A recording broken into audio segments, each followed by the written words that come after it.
Welcome back to Blue Line Patriot, guys. Today we're going to be putting a new foregrip on this rifle, and we're going to be repainting it. I personally love the way the lower receiver is, but I want the entire weapon to match. So I have a SIG 516 lower, a BCM upper. Hand grips, or I'm sorry, the foregrip is a BCM. The barrel and upper receiver is all BCM. It's a mid-length gas system. So as you can see, I got my new foregrip on here. We're going to go ahead and mask this off and get it painted.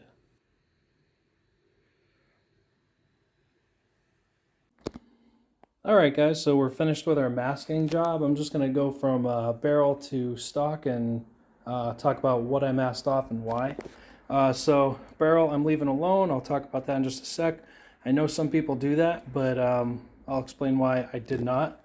So moving up, I did tape off my entire front sight just because, again, if you paint your front sight post, you know, especially green and whatnot, it's probably going to blend in with whatever you're firing at. So the blacker you can get that, the better. Some people like to put a little orange tip on the end of it or something like that. That's not necessarily a bad idea either, but I'm not doing that. I'm just leaving that the way it is. My tack light, all I did right here, I mean, it's nothing like super complicated. You just put the tape on the end of it. You just roll around with your finger, create a seal there, and then pretty much that's all you got to do. Same thing with the back here on my tack light. I did the same thing. I might cut this down just a little bit because it might interfere with the paint getting on the foregrip a little bit there, but I'm not all that like wrapped around the axle when it comes to that. Moving back here, of course, I taped off the front of my scope.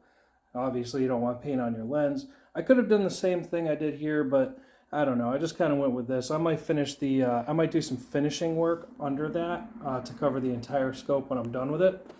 Moving back, I did basically the same thing I did up front on the rear sights. I did basically the same thing I did on the front. Same principled reasons and whatnot.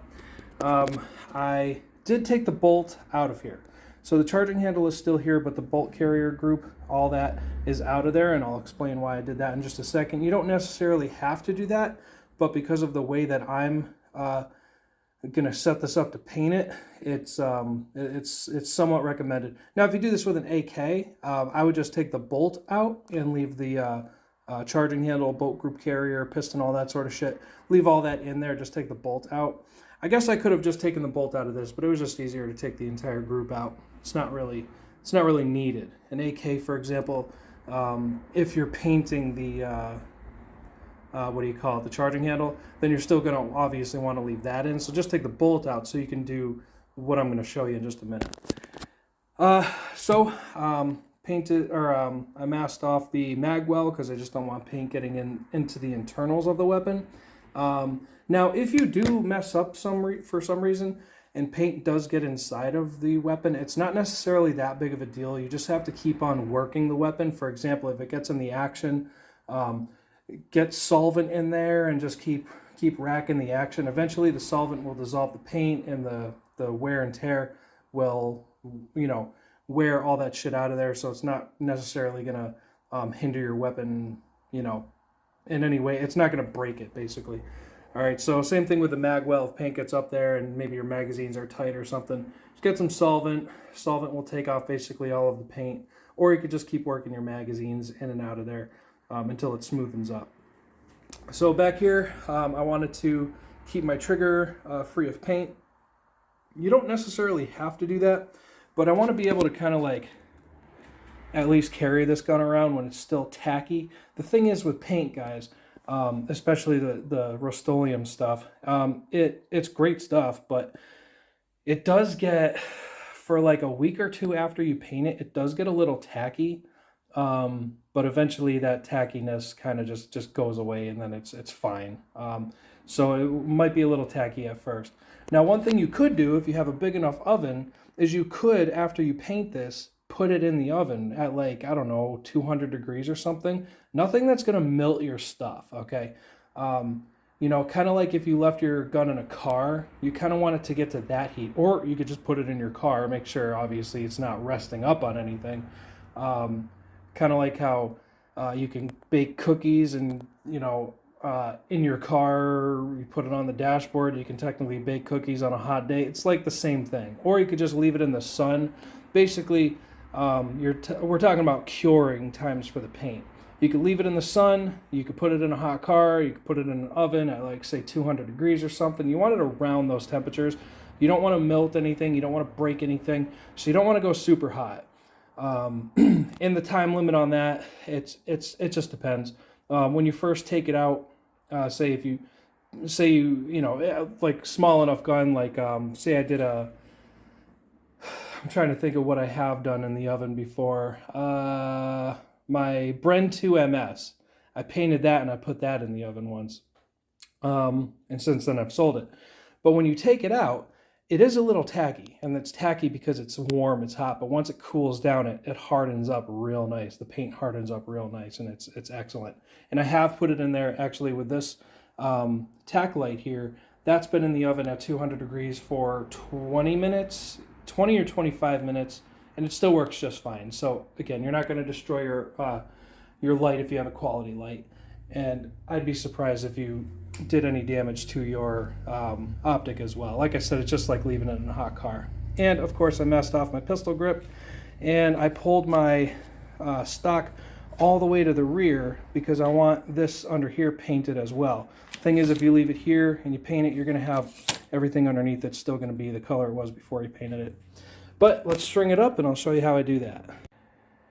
Alright guys, so this is kind of what I was getting to. It did take a little bit longer than I had expected to get this through. Usually I use paracord and not this kind of string, but it all works just the same. Basically what you're going to do is you're going to feed this string down your barrel, alright? And I recommend going this way, alright? Now this type of string, I had to tighten it up a little bit, and the way that you tighten this up a little bit to get some more rigidity is to spin it. Am I going the right way? Nah, this way. So you spin it to get it tighter, and then you can kind of feed it in that way. All right, it'll feed along the entire thing. You just basically keep going until you see a little bit of it come out this direction, okay, and then you just want to pull that and pull a decent amount. I got a decent amount here, and what we're going to do is we're going to tie this into a multiple of knots until we have a big enough knot in it to where it can anchor in the chamber here, and then we can hang it up off of the rafters. All right guys, so we have our knot, so I'm going to let that just hang out there. I'm going to go to the end of the barrel, I'm going to pull that, it's going to pull the knot. Of course we're going to get stuck. Let's try that again. I'm going to pull the knot. That's going to go up into the chamber. And we have an anchor point. So I'm going to go ahead and put this gun back together. Right. Push the pin in, get the whole thing. I'm going to close the dust cover and get a good grip on the end of it here. And basically, we have our anchored rifle that we can spin, that we can paint. And I'm going to go ahead and hang this up in the rafters now and begin paint. Alright guys, so at this point we're basically ready for paint. We're about to start painting, and as you can see, we have it anchored via string. I would recommend paracord, but I use a string. I also put some bubble wrap under here to give that a little bit of cushioning so it doesn't cut and let loose in the middle of my paint job here. And one thing I wanted to talk about was degreasing. There's some guys out there who are like, oh, make sure you degrease it, because if you don't, you know, the paint's not going to adhere and it's going to chip and it's going to flake and it's going to do this and it's going to do that. Well, my honest opinion on it, guys, I want my gun to chip and I want it to crack and I want my paint to chip and crack and flake off and whatnot.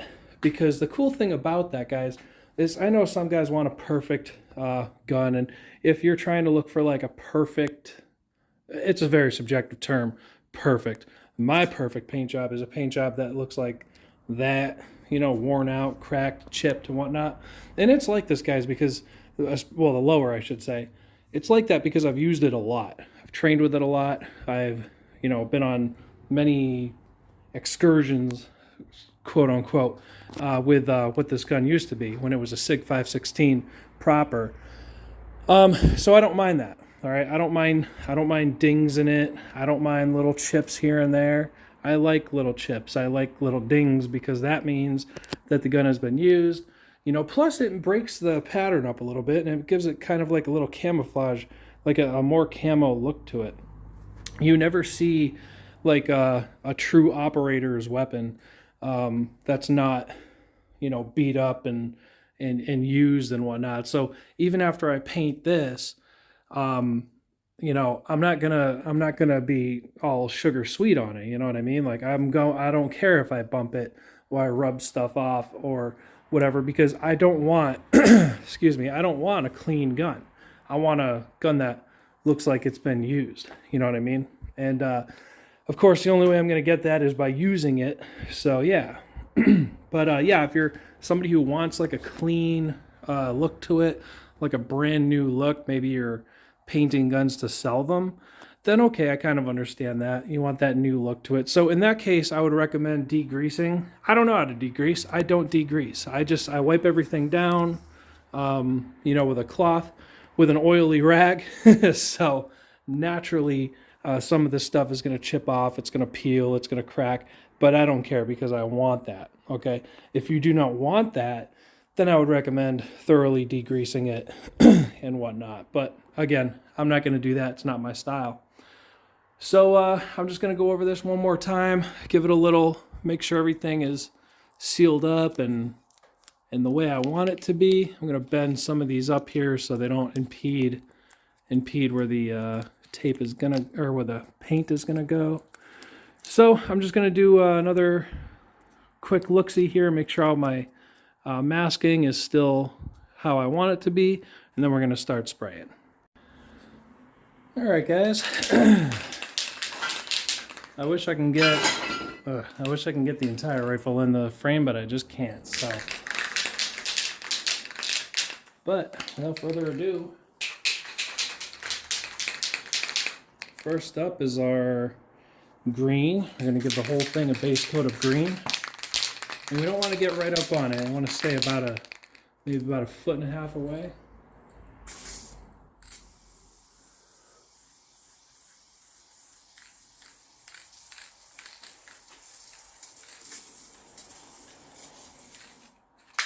I'll do that a few times.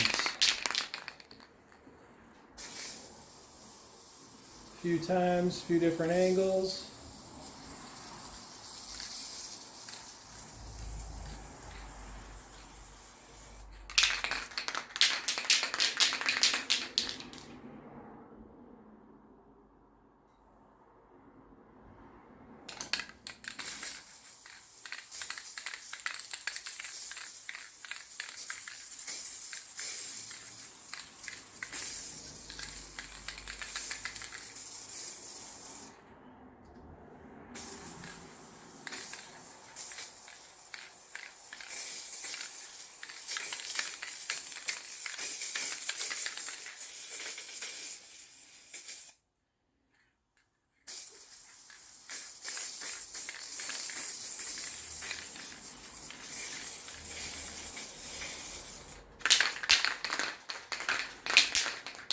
Don't want to go super thick on it because again, the paint will run. I want a little thick on this side. I'm going to let that kind of do its thing for a minute before I hit it again, but I'll go on this side.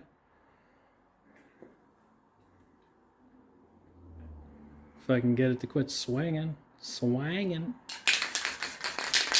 Lucky me, I got a couple of cans of this too.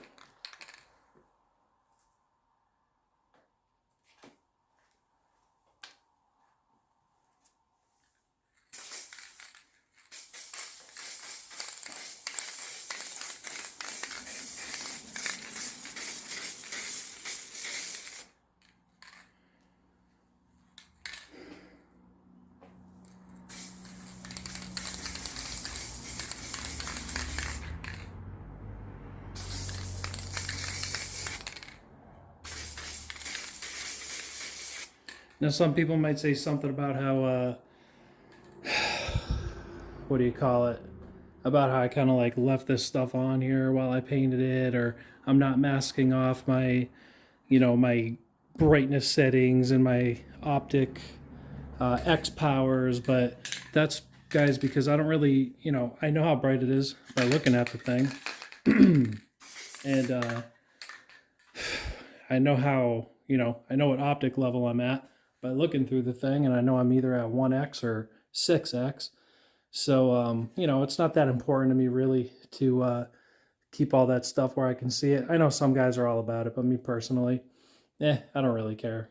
It doesn't factor me one way or the other. I'm either very zoomed in or I'm not. Let's give it a little look. So we're not going to sit here and watch paint dry, so I'm going to let this kind of do its thing for a bit, and then maybe I'll hit it one more time, and then we'll start with the other colors. Give it a little bit up here if I missed that a bit. And right now I'm just kind of looking at the barrel underneath the hand guards. That's not a huge deal. The tip of the barrel is not a huge deal either, because once you start shooting, that's all going to turn black and all the paint's going to burn off of it. So not something I'm super concerned about. Maybe I missed a little bit in there. All right, that was slightly too much, but that's going to be okay once it dries. All right, guys, so right now I'm just looking it over, making sure I'm okay with, have a nice even coat here, which seems to be the case.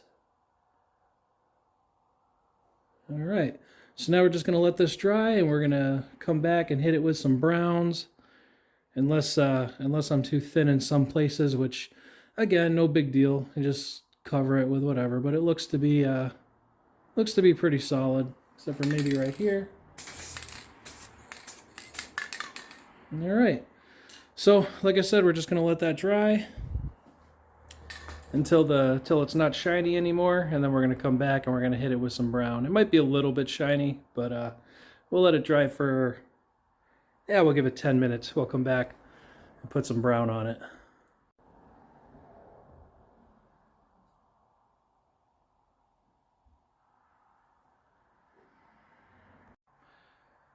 All right, guys, so maybe 20 minutes or so went by, and I waited about 10 minutes, but then I noticed there were some spots that I kind of missed. Not like that's really a big deal, but I wanted to make sure I got a nice even coat along the entire rifle, and it turned out to be pretty decent.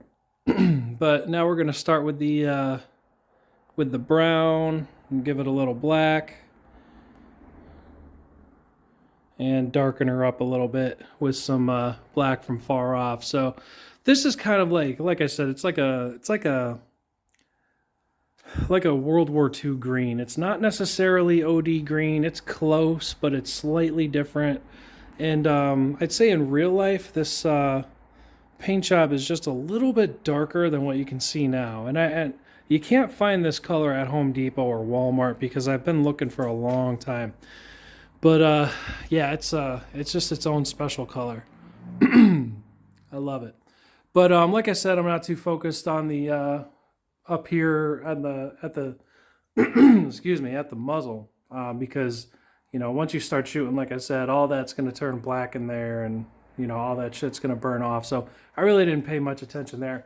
I'm sure I did decent enough, but if it's not even, that's fine by me. I really don't care. But going down the rifle, as you can see, it's pretty well done. So I'm going to put this back on the stand here, and we're going to go ahead and give it some browns, give it some black, let that dry, and then we're pretty much done.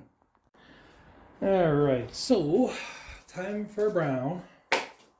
And this part I always get a little apprehensive about, because I know it's going to come out fine when it's done, but I always worry, well, what if I put some here and I don't like that it's there? What if I put some here and I don't like that? You know what I'm saying? So what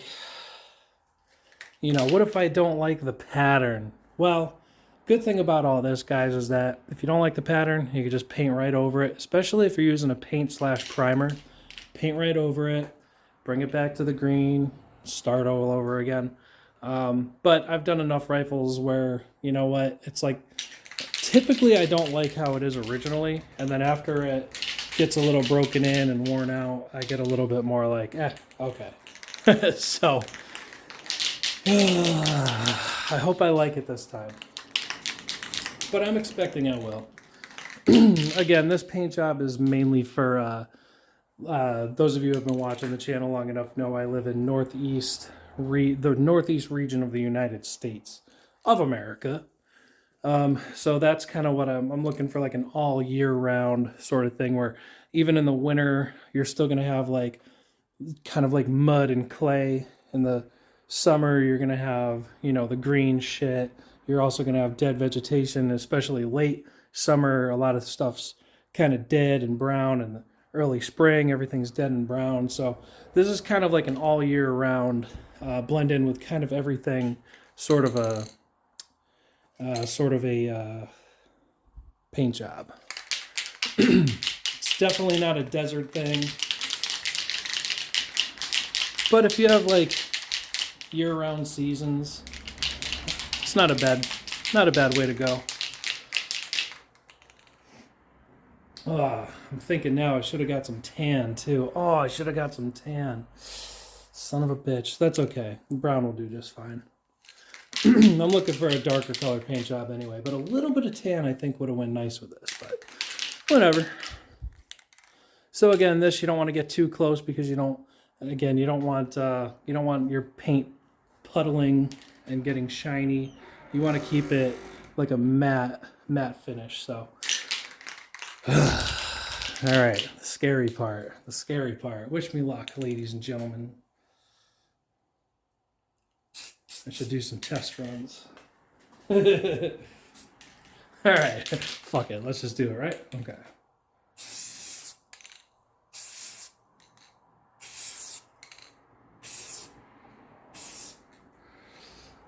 Went a little dark on the middle there, but that's okay.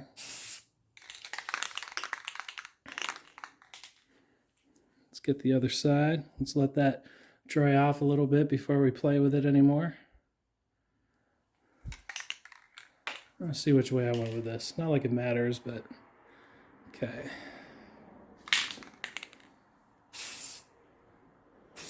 And again, this stuff doesn't need to be symmetrical at all.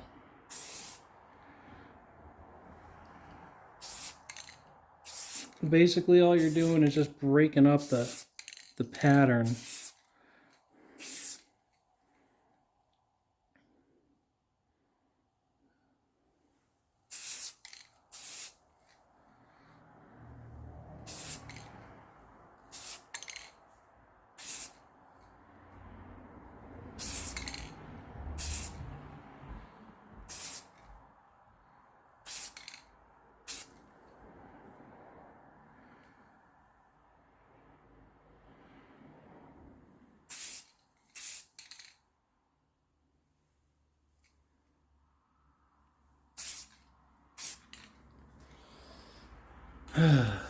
And that'll do it for right now. We're gonna go ahead and let that let that dry.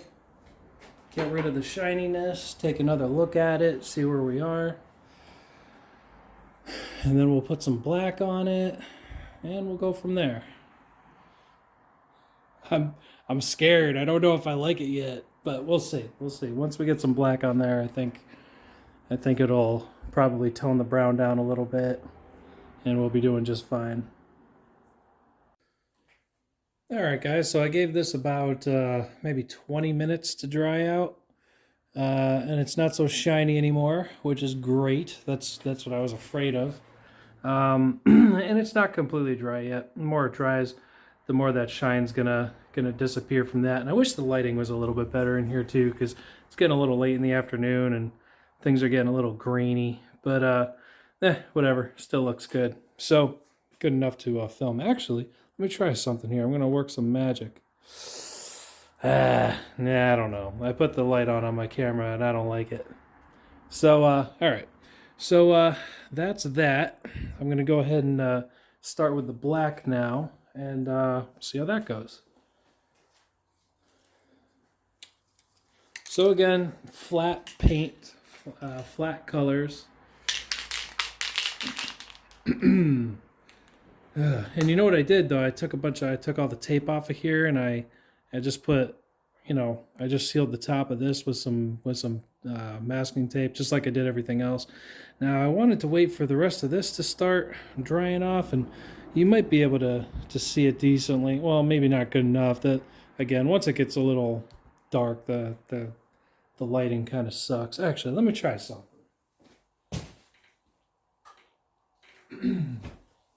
I don't know if that's going to make it any better. It sucks. Probably not. Alright guys, so it's been maybe, I don't know, 20 minutes or so, maybe a little bit less. I have a little bit of brown here that's still a little shiny, but as it dries and cures, that shine will go away. So what I'm going to do right now is I'm going to try and get the color right on this because it's a little bit too shiny. I'm trying to get like the pixels good because this is as dark as it is right now, and it's just too dark. So I got to get my my little studio here, my little cameras, my little lights, my light cameras. All right, so I'm just gonna put some more black on it, tone it down maybe just a bit, and we'll go from there. Yeah, that's about what it looks like. I'd say that's a good good representation of what we're looking at in real life here. So, a little bit of black. It's time for black, y'all.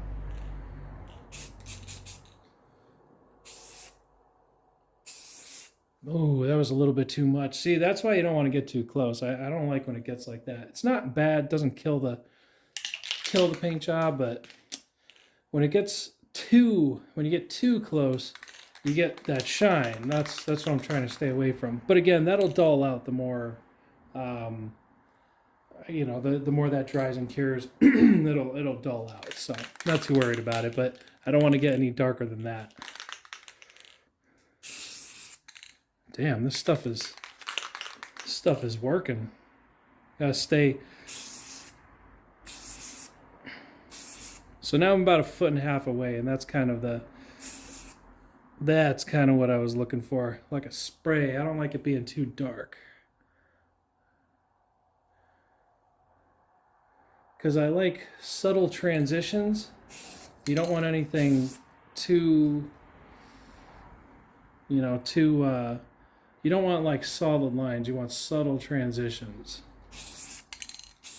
There we go. That's better. That's better. That's what Daddy likes.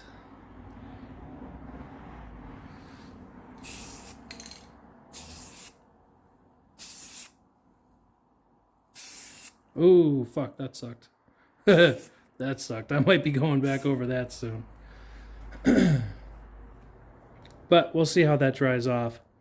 I might go over that with maybe some green and some brown to tone that down a little bit. And actually, matter of fact, it's not such a bad thing that happened. So I could kind of show you guys what I'm talking about when I'm talking about toning things down. I think I mentioned it a little earlier in the video. So we'll do a lesson on how to tone things down.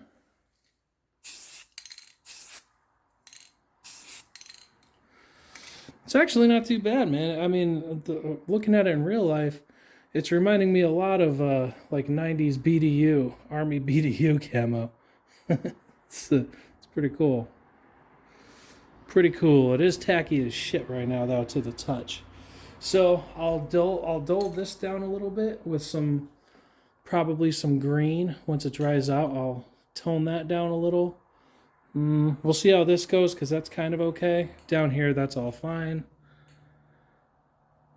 Up here, yeah, I need some, could use some color there.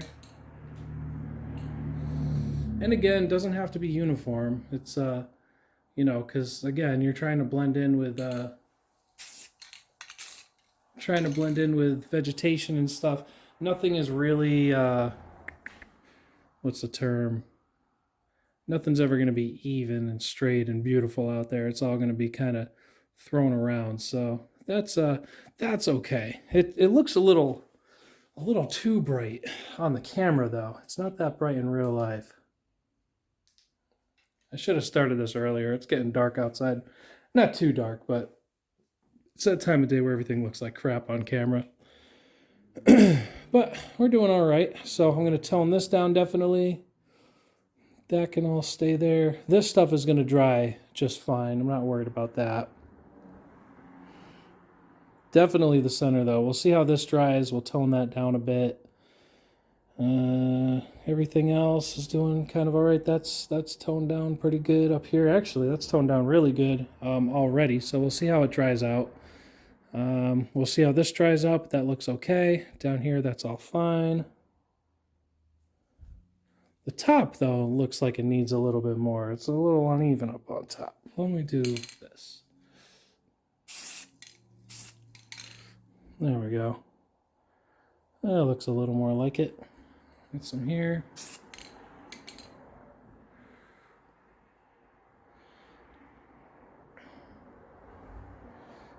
All right, so we're definitely going to tone this down, though. I guarantee that. I could already tell. Everything else looks all right. Looks all right. So we're going to let that all dry off for, I don't know, probably give it maybe 30 minutes, maybe, I don't know, maybe 10. We'll see what 10 minutes does. I'll hang out, keep an eye on it, and once we get a little farther along, we'll just go from there. But so far, guys, this is pretty much the outcome I was looking at. I wasn't looking for a 1990s BDU sort of look to it, and that's kind of what it has, looking at it in real life here. But we'll see what happens with it. Let it dry out, and I'm certain I'm gonna have to tone that down. So we'll see. But yeah, we'll be right back. For you guys, it'll be a split second. For me, it'll be some time.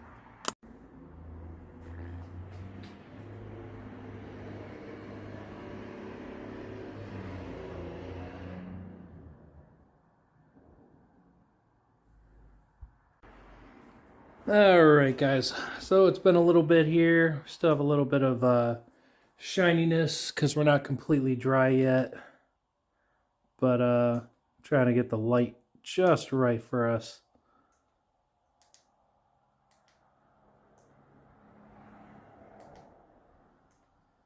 Yeah, it's about good enough. So, let's see here. So, on this side, everything seems to be drying appropriately. Up here was a little bit thick, but not so bad. It's a little bit more subdued than it looks in the than it looks here. I want to try something real quick with my light. We're just hanging out, guys. We're just hanging out. Yeah, whatever. Good enough. So, yeah, the string, for whatever reason, just wants to keep friggin' bringing the rifle like that. It sucks. But so on this side here, we got, this is still a little bit too much. So we're gonna tone that down a bit. And the way we're gonna do that, see, I got like a little bit of something here. I don't know what that is. I'm not too sure what that is, but whatever. A little bit of a blemish, but not a big deal. So what we're gonna do, guys, we're gonna go back to the original green, and we're gonna go ahead and put some green over this. I'm gonna try and get it to the best of my ability, kind of like at this sort of an angle, so that it goes with this, and it comes down like this. That way we kind of, because up here isn't so bad. It's mainly just right here that's the problem area, so to speak. So we're going to go ahead and tone that down a little bit with some green, and then we'll bring some more brown or black. I might put some black. I might go with some black up this way-ish, and then some more brown over here. So we'll see how that goes. But again, this is, like I said, kind of like it's definitely a painting video, but it's also like a nice little tutorial of how to fix the mistakes. All right. So I'm going to kind of go at this sort of an angle here to mask most of this. And that way we'll have some wiggle room with the other paint once we start that. So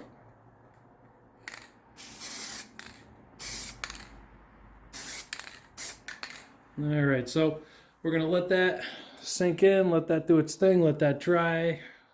And luckily, this paint dries the fastest. This is only like a 10-minute, this custom paint here, this is dry in like 10 minutes, which is great. Probably takes way longer to cure, but it's dry, it's toned down by that point. So once this matches the base coat, we may either leave it alone or we might go over it a little bit more. We'll figure it out once this is all one color here.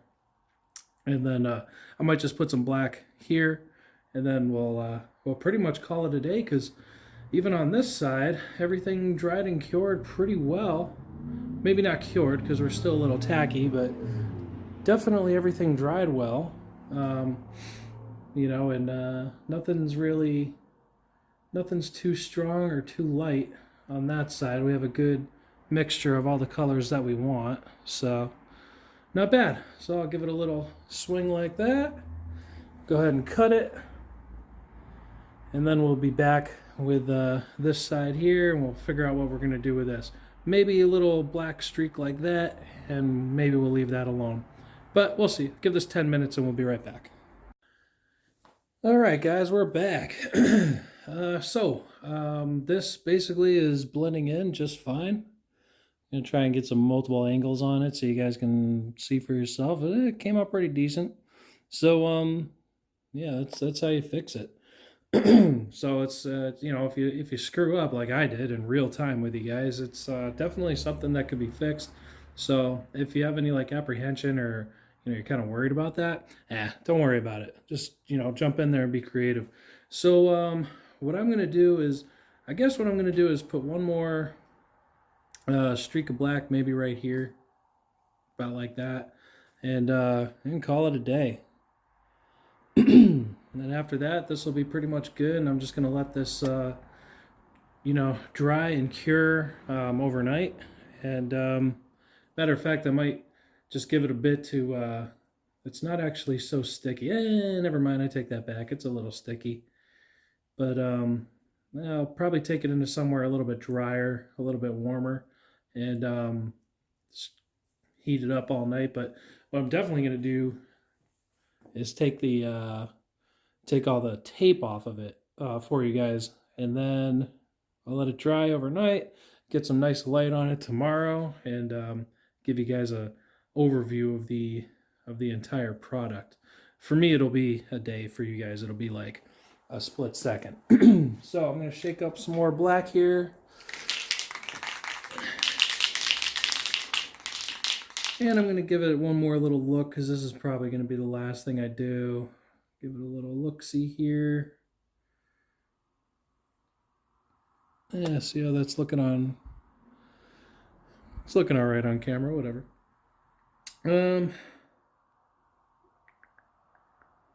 Yeah, I'll just give it a little bit of black on here, and then that'll be that. Keep my distance, don't get too close. Hopefully I'm not going to screw it up. Wish me luck. Let's see about... Yeah, okay.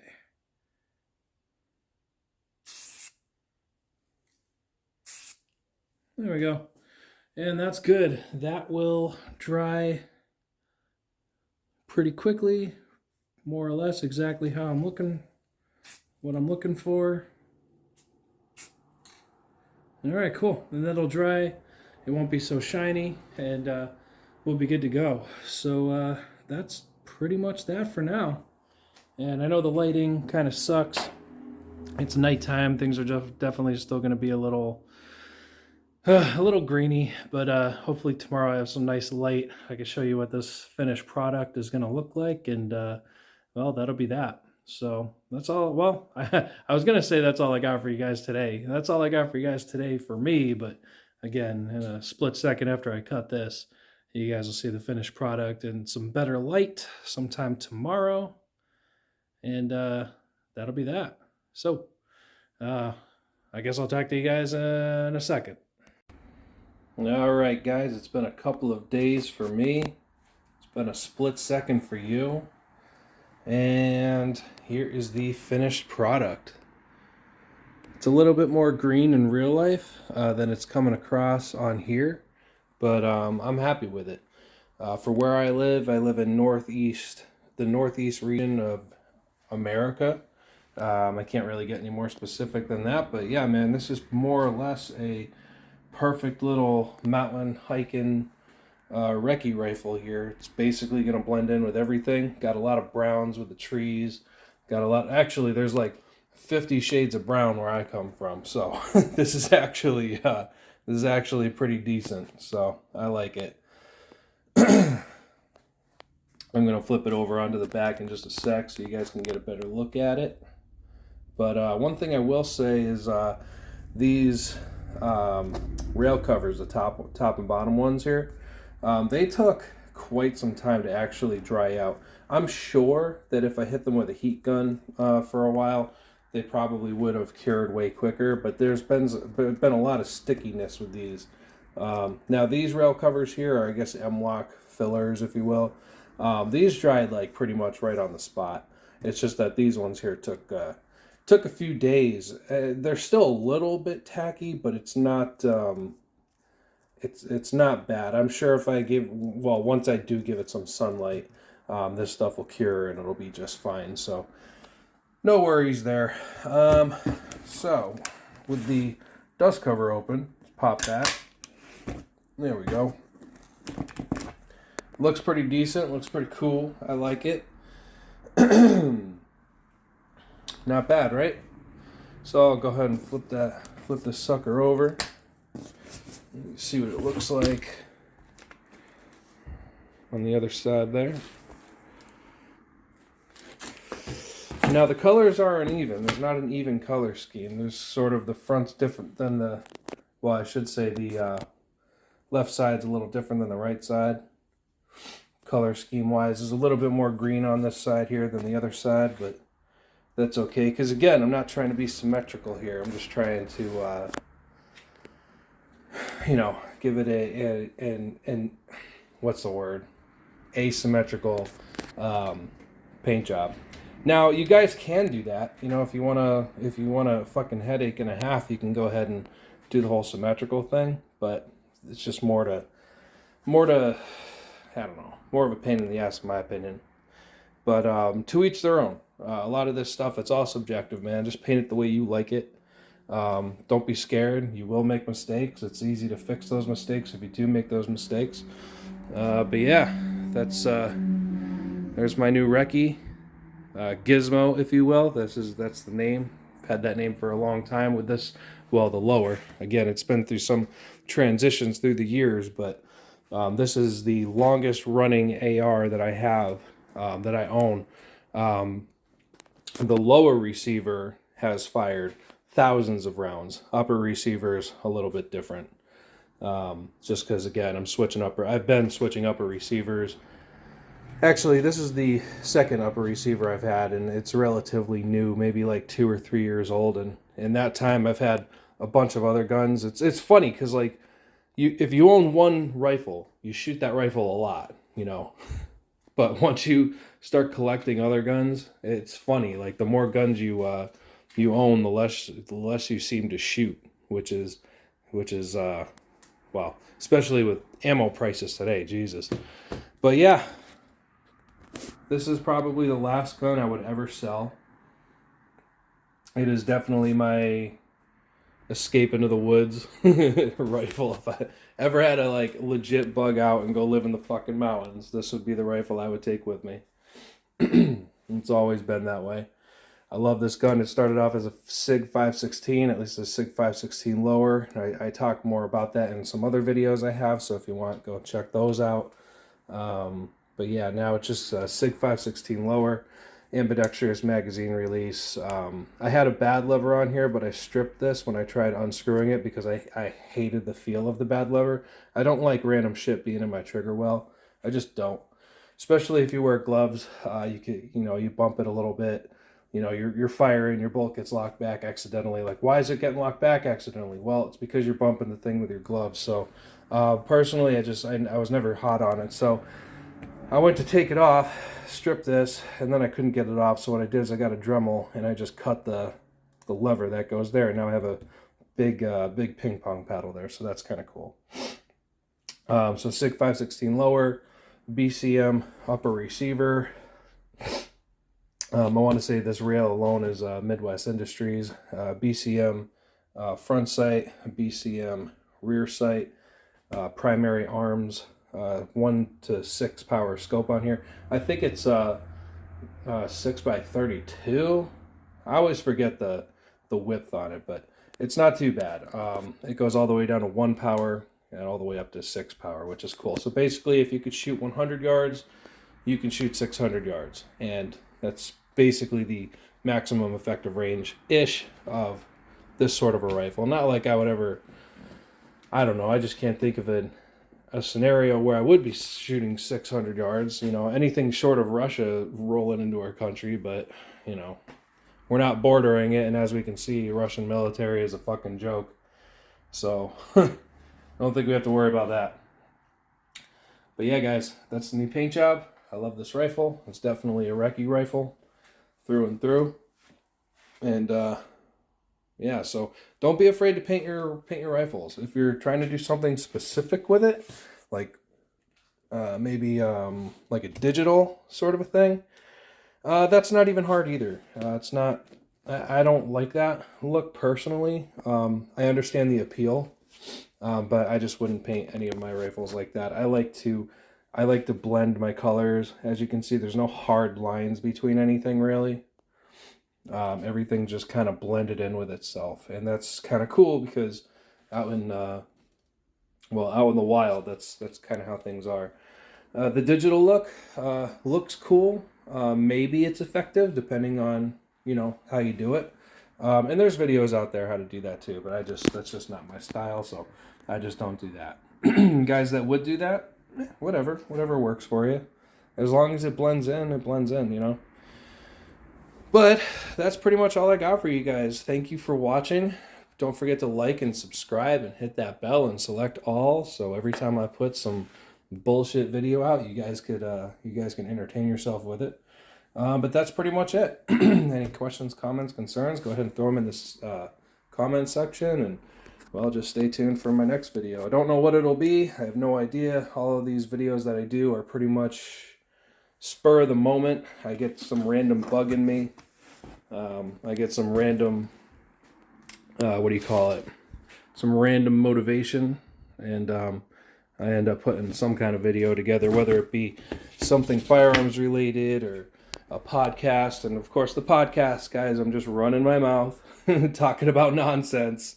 And for the most part, it's certainly fair to say it's just background noise when you're doing something productive, to hear me run my mouth about nonsense. But if you're not interested in that, I don't blame you. It's nothing super entertaining anyhow. But stuff like this comes out, I don't know, every couple of weeks or something. I don't know, every couple of months or something. I'll get a bug up my ass, like I said, and I'll put something firearms related out. So that's pretty much it. Again, thanks for watching, and I'll talk to you all next time. Thanks for watching, guys. Before you go, I want to let you know about my store. The link is in the description below. If you like tactical, anti-woke stuff, this is the place for you. I have lots of t-shirts, hoodies, stickers, and other stuff that make for great gifts, underclothes, gear, and loud and proud statements. Look cool, or just troll the snowflakes with Blue Line Patriot apparel. Be sure to like, subscribe, and hit that bell to stay up to date with my content. But above all, stay safe, stay smart. Blue Line Patriot, out.